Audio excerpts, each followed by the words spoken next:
Euh, L'observateur de la FinTech, bon, ça c'est ma tête, on s'en fout. L'observateur de la FinTech, en fait, on est une association de place dont l'objectif est de décrypter les tendances de la FinTech de façon objective et de casser les idées reçues et de décrypter et d'aller au-delà des clichés. Donc on a une approche ultra scientifique, d'écrire tous les ans dans un mémoire qui est publié de façon très large l'ensemble des levées de fonds, l'ensemble des opérations M&A et de comprendre la dynamique du secteur de la FinTech et comment avec, avec les banques. Juste pour donner quelques grosses masses, quand j'ai commencé dans ce domaine-là il y a 15 ans, il y avait 5 FinTech. Aujourd'hui, il y en a 500. Je pense qu'il y a 15 ans, jamais de ma vie, j'aurais imaginé qu'il y ait 500 FinTech, mais voilà, c'est ça qu'on suit. Donc autant dire qu'il y a 15 ans, c'était facile à suivre. 5. Aujourd'hui, c'est un boulot un peu plus important. Et là, aujourd'hui, on va faire un petit zoom de 5 minutes sur un phénomène de façon massive, c'est le M&A dans le monde de la FinTech. Je ne sais pas ceux qui étaient présents à l'introduction de Maximilien tout à l'heure en bas. En fait, vous voyez dans le graphique qui est ici, on vous a mis le nombre d'opérations M&A dans le domaine de la FinTech depuis une dizaine d'années. Vous voyez, de 2015 à 2020, c'était des choses extrêmement anecdotiques. Vous avez vu, il y a 500 FinTech. En 2020, il y a eu 7 opérations M&A, donc c'est quelque chose qui est anecdotique. Et en fait, il s'est passé quelque chose depuis 2021. Il y a une explosion du nombre. Plus haut. Plus haut, ok. Ah, très bien. Ok, merci.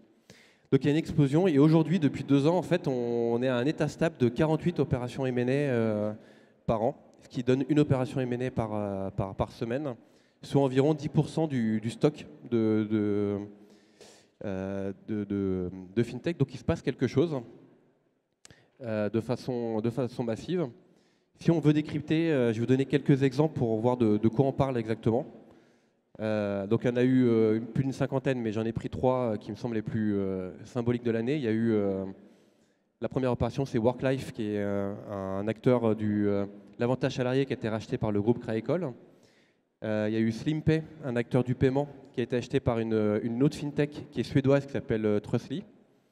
Et il y a eu SoWeFund, donc un acteur historique du crowdfunding qui a été racheté par Founder Futures, un fonds d'investissement.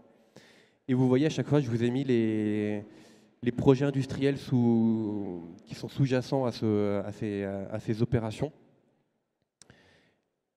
Concrètement, ce qui est intéressant lorsqu'on regarde ces 50 opérations M&A, il y a un premier élément, c'est que souvent on associe les opérations M&A à les startups qui se font racheter par les grands groupes. En général, et dans la FinTech, forcément, c'est le premier réflexe qu'on a. Et en fait, la réalité, elle est un peu différente quand même.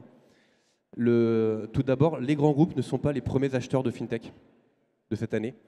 Les premiers acheteurs de FinTech, ce sont d'autres FinTech qui utilisent en fait le M&A pour soit s'étendre sur d'autres marchés à l'international, soit combler leur offre.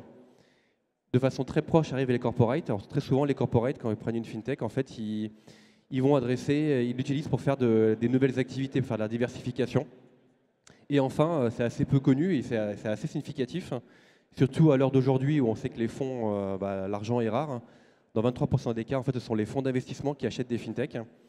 Et dans une logique où plutôt que de prendre une participation minoritaire de fintech et puis d'être au board et de copiloter, en fait, elles souhaitent être, je dirais, prendre les commandes de la boîte et en fait pouvoir la piloter de façon totale ou de façon assez forte. Voilà. Donc vous voyez, les acheteurs, l'idée que petite boîte se fait acheter par le grand groupe, oui, mais c'est pas tout à fait que ça. C'est un peu plus pluriel que ça, la réalité. La seconde réalité, c'est que les belles opérations M&A qu'il y a eu jusqu'à maintenant, c'était des opérations M&A qui étaient très liées au monde du paiement. Et en fait, je pense qu'il y a donc il y a une sorte d'idée reçue qui se dit les seules boîtes qui se vendent, c'est le paiement. Et je pense que c'est un biais. En fait, les boîtes qui se vendent, c'est les boîtes qui ont trouvé une maturité, qui ont de la valeur. Et en fait, les premières fintech étaient des fintech du paiement. Donc je pense que les opérations du paiement viennent surtout de l'historique que vraiment la nature. Et quand on décompose, nous, société par société qui se sont fait acquises, vous voyez, on voit tous les métiers, avec une entrée d'ailleurs très forte de l'InsurTech qui a fait une entrée très forte dans la fintech il y a 3-4 ans. Voilà, donc tous les métiers de la fintech sont sujets au M&A. Il n'y a pas de métier en particulier qui sont l'objet d'acquisition. Et pour terminer, je vous ai mis deux, trois data pour vous permettre de réfléchir un petit peu. En fait, l'âge moyen d'une fintech qui se fait acquérir, l'âge moyen, c'est 10 ans.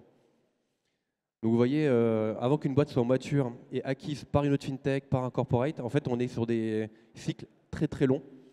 10 ans parce que quand on regarde boîte par boîte, en fait, on s'aperçoit souvent que c'est des sociétés qui ont fait un premier go-to-market, qui ont pivoté une fois, deux fois. Il leur a fallu deux, trois rounds avant de trouver le bon marché et être, je dirais, suffisamment appétissante pour une cible plus grosse. Voilà, on est sur des horizons assez grands. Et le dernier point, c'est que la plupart des acheteurs de nos fintechs sont français, dans 80% des cas. Donc on reste sur un marché certes mondial, mais quand même, on est très franco-français entre nous. Alors je vous ai mis en tout petit les deux autres pays qui achètent pas mal de fintech en France. Vous voyez, c'est UK et US à 5% chacun. Mais on est quand même sur un marché très franco-français, quoi. Voilà. Et donc j'en ai terminé sur le sujet. Il n'y a pas de session de questions-réponses, sauf si vous en avez. En tout cas, je suis disponible s'il faut.